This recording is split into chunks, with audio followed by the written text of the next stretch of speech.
Көкшетау қаласында агроөнеркәсіп кешені субъектілеріне берілетін мемлекеттік субсидияларды жымқыру ісі бойынша үкім шығарылды. Тергеуді Қаржылық мониторинг агенттігі Ақмола облысы бойынша департаменті жүргізді. 2 жыл бойы Молпрод Жарқайын директоры Ефимкина және Расвет шаруа қожалығының басшысы Маслов сүт және оны терең өңдеу өнімдерінің өндірісін арзандатуға арналған субсидияларды заңсыз алған. Расвет шаруа қожалығында мәлімделген көлемде сүт өндіруге жеткілікті мал басы болмаған. Соған қарамастан электрондық шот фактуралар ақпараттық жүйесіне Молпрод Жарқайын 3 миллион килограммнан астам шикі сүт жеткізілгені туралы жалған құжаттар рәсімделген. Осы құжаттар негізінде сүтті сары май мен қатты ірімшікке өңдеу туралы есептер жасалып, уәкілетті орган өтінімдерді мақұлдағаннан кейін қаражат кәсіпорынның есепшотына аударылған.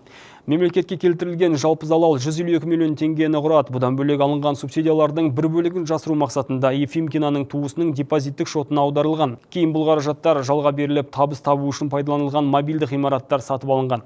Тергеу барысында 6 жер учаскесіне 4 пәтерге, 11 автокөлікке, мобильді ғимаратқа және өндірістік нысанға тыйым салынды. Сот үкімімен Маслов пен Ефимкина 6 жыл 4 ай мерзімге бас бостандығынан айырылды. Мобильді ғимарат мемлекет кірісіне тәркіленді. Қалған мүлікке салынған тыйым азаматтық талап толық орындалғанға дейін сақталады. Үкім заңды күшіне енді.